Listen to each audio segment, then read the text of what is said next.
Hello students, आज हम लोग 12th क्लास का चैप्टर फर्स्ट का सेकंड सेशन लेके आए हैं। क्योंकि जो फर्स्ट सेशन था उसमें हमने बात की थी कि अंतिम वस्तु और मध्यवर्ती वस्तुएं क्या होती हैं, या फिर उत्पादक वस्तु उपभोक्ता वस्तु क्या होती हैं, और समष्टि अर्थशास्त्र क्या है, और उससे रिलेटेड कुछ बातें की थी। उसी में आगे चल करके एक सेकंड क्लास का चैप्टर और बचा था, उसके बारे में हम लोग बात करने जा रहे हैं। तो इसमें हमारा नेक्स्ट क्वेश्चन आता है कि पूंजीगत वस्तुएं किसे कहते हैं, या पूंजीगत वस्तुओं से आप क्या समझते हैं।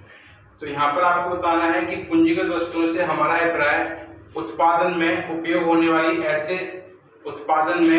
होने वाली ऐसी स्थिर परिसंपत्तियां जिनका उपयोग बार बार लगातार किया जाए, इस प्रकार की परिसंपत्तियों को पूंजीगत वस्तुएं कहा जाता है।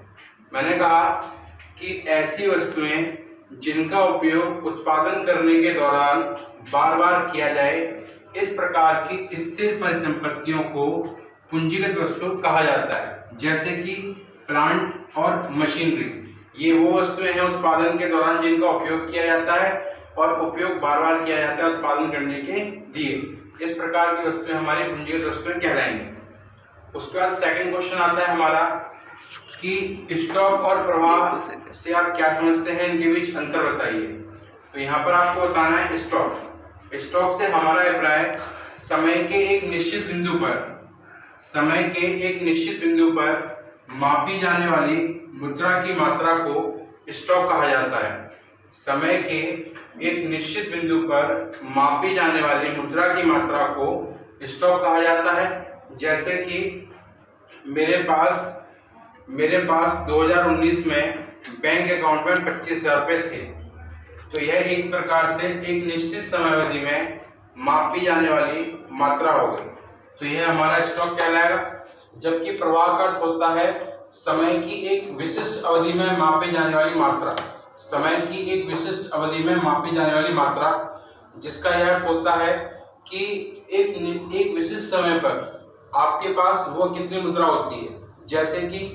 जैसे कि मुझे प्रतिदिन 20 रुपये जेब खर्च मिलता है, या फिर मुझे प्रति माह 500 रुपये जेब खर्च मिलता है। इस प्रकार की मात्रा को प्रवाह कहा जाता है, क्योंकि इसका संबंध समय की एक विशिष्ट अवधि से होता है। अब इसके बीच में आपसे अंतर पूछा जाएगा कि स्टॉक और प्रवाह के बीच में अंतर बताइए।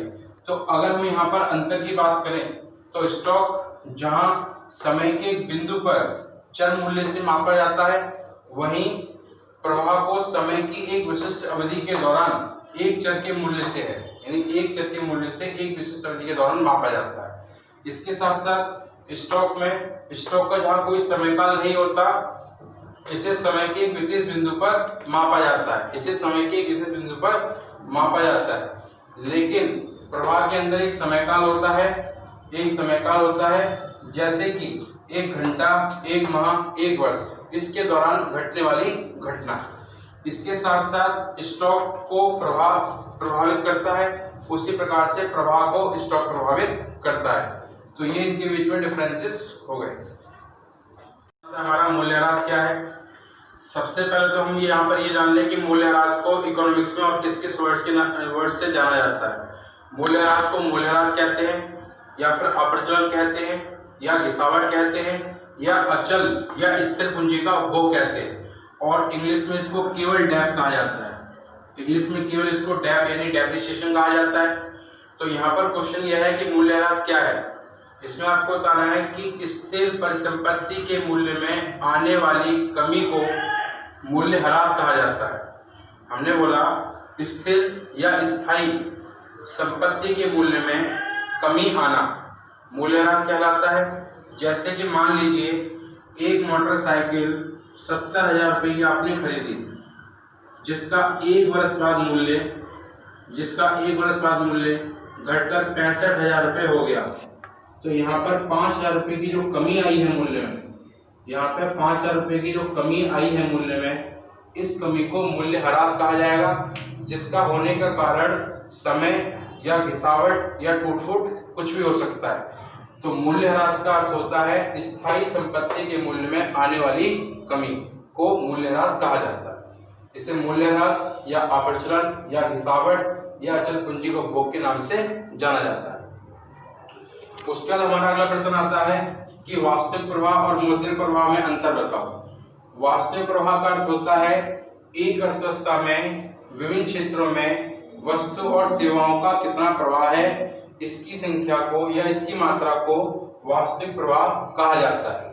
हमने बोला एक अर्थव्यवस्था में विभिन्न क्षेत्रों में वस्तु और सेवाओं का प्रवाह की मात्रा को वास्तविक प्रवाह कहा जाता है, जबकि मौद्रिक प्रवाह से हमारा अभिप्राय एक अर्थव्यवस्था में सभी क्षेत्रकों के मध्य मुद्रा के प्रवाह, जिसके अंतर्गत मुद्रा की प्राप्ति या मुद्रा के भुगतान को शामिल किया जाता है, को मौद्रिक प्रवाह कहा जाता है।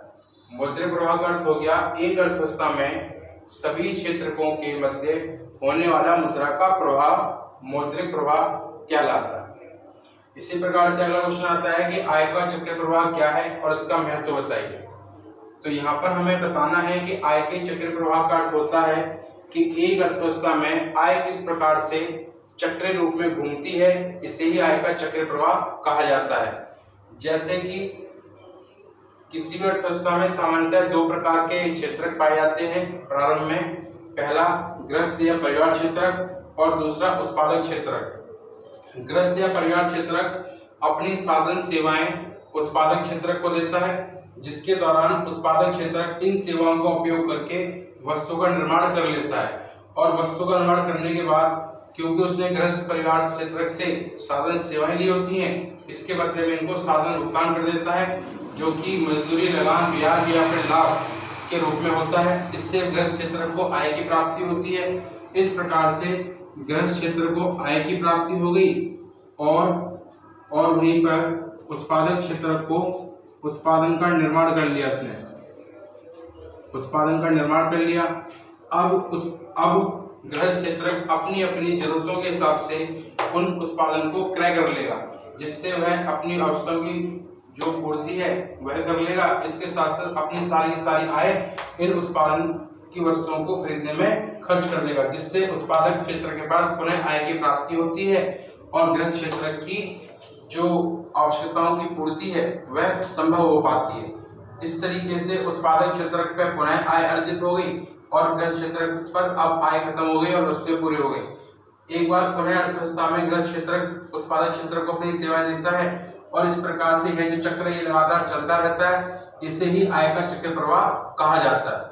यानी कि आय का चक्र प्रवाह एक अर्थव्यवस्था में आय के होने वाले चक्रीय रूप को आय का चक्र प्रवाह कहते हैं, जिसके अंतर्गत गृहस्थ या परिवार क्षेत्र अपनी आवश्यकताओं की पूर्ति करने के लिए उत्पादक क्षेत्र को साधन सेवाएं देता है, जैसे कि श्रम, भूमि, पूंजी, उद्यम, और उत्पादक क्षेत्र इनका उपयोग करके उत्पादन कर लेता है और उत्पादन करने के बाद इन सेवाओं का साधन भुगतान गृहस्थ क्षेत्र को कर देता है, जिससे उसे आय की प्राप्ति होती है और गृहस्थ क्षेत्र अपनी जरूरतों की वस्तुओं को खरीद लेता है। और इसके पश्चात जब उसके पास आय की समाप्ति हो जाती है, वह पुनः सेवाएं प्रदान करना चालू रूप से चालू कर देता है। इस प्रकार से यह अर्थव्यवस्था में लगातार बना रहता है। इसी चक्रीय रूप को आय का चक्र प्रवाह कहा जाता है। इसके साथ साथ आपको ये ग्राफ भी बना के दिखाना है, क्योंकि इसके माध्यम से समझना बहुत ही आसान होता है। इसका हमारा नेक्स्ट क्वेश्चन आता है कि इस आय के चक्र प्रवाह का महत्व क्या है, मतलब इसको ऐसा क्यों, इसको इतना क्यों महत्व दिया जाता है। तो इसको महत्व देने का सबसे पहला कारण हैगा कि इसके माध्यम से राष्ट्रीय आय के अनुमान को सुविधाजनक बनाया जाता है। यानी कि इसके माध्यम से राष्ट्रीय आय का अनुमान बहुत ही आसानी से लगाया जा सकता है कि किसके क्षेत्र को कितनी आय की प्राप्ति हो रही है, उसको जोड़ के राष्ट्रीय आय ज्ञात कर ली जाती है। इसके साथ साथ यह विभिन्न क्षेत्रों के मध्य अंतर निर्भरता को दिखाता है कि किस प्रकार से एक दूसरे से यह क्षेत्र जुड़े हुए हैं और उसके पश्चात यह कोई कार्य कर पाते हैं। तो एक तो राष्ट्रीय आय के अनुमान को सुविधाजनक बनाना और दूसरा विभिन्न क्षेत्रों के मध्य अंतर निर्भरता स्थापित करना, इन दोनों कार्यों हेतु आय का चक्र प्रवाह का निर्धारण किया जाता है। इसके पश्चात हमारा नेक्स्ट क्वेश्चन आता है कि एक अर्थव्यवस्था में कितने क्षेत्रक पाए जाते हैं। तो वर्तमान समय की जो अर्थव्यवस्थाएं हैं उनमें मुख्यतः 4 प्रकार के क्षेत्रक पाए जाते हैं। पहला परिवार क्षेत्रक, जिसे गृहस्थ क्षेत्रक भी कहते हैं, जो विभिन्न प्रकार की वस्तुओं का उपभोग करता है। इसके बाद सेकंड है उत्पादक क्षेत्रक, यह एक अर्थव्यवस्था में उत्पादन का कार्य करता है और गृहस्थ को उपलब्ध कराने वाली विभिन्न प्रकार की वस्तुओं का निर्माण करता है। इसके साथ साथ सरकारी क्षेत्र होता है जो कल्याणकारी कार्य करता है और कल्याणकारी कार्य करने के लिए विभिन्न प्रकार की योजनाओं का निर्माण करता है जिससे लोगों का विकास हो सके। इसके साथ साथ विदेशी क्षेत्र को भी वर्तमान में शामिल कर लिया गया है, जिसके अंतर्गत एक देश विदेशों से विभिन्न वस्तुओं का आयात करता है या फिर विभिन्न वस्तुओं का निर्यात करता है। तो इस प्रकार से वर्तमान समय में प्रत्येक अर्थव्यवस्था में प्राय 4 क्षेत्र पाए जाते हैं: परिवार क्षेत्र, उत्पादक क्षेत्र, सरकारी क्षेत्र और विदेशी क्षेत्र। तो इस प्रकार से हमारे ये चैप्टर पूरा फिनिश होता है। चैप्टर फर्स्ट के अंदर हमारे ये कुछ क्वेश्चंस थे हमारे, इन क्वेश्चंस को हमको स्टडी करना है और इन्हीं क्वेश्चंस को आप लोग बार बार ट्राई करें, प्रैक्टिस करें। और अगर ये आपको क्लास पसंद आई हो तो आप इसको लाइक करें, सब्सक्राइब करें और ज़्यादा से ज़्यादा लोगों को शेयर करें ताकि मैं इस टाइप की वीडियो आप लोगों के लिए